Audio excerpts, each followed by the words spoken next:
makahawid dayon ta. O saka na punta sa taas sa buntod pero ba na sugod nagbasyo. Katuyok ang ligid nga wala ta nagabante.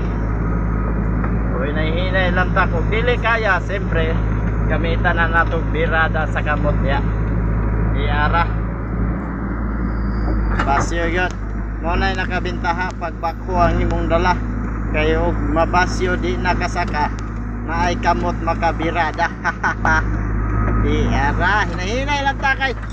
Inigbuhi na to sa kamot basig. Mudalusos ta sa ubos. Okay na. Iara. Nakapatong na ta dire sa babaw. Makita na nato ang kinatibukan. Yara ato mga bagtek nga mga kauban sa ubusog agmay kayo sa pikas lang area kita rin hulog lang tanga hulog materialis di ari kumbate.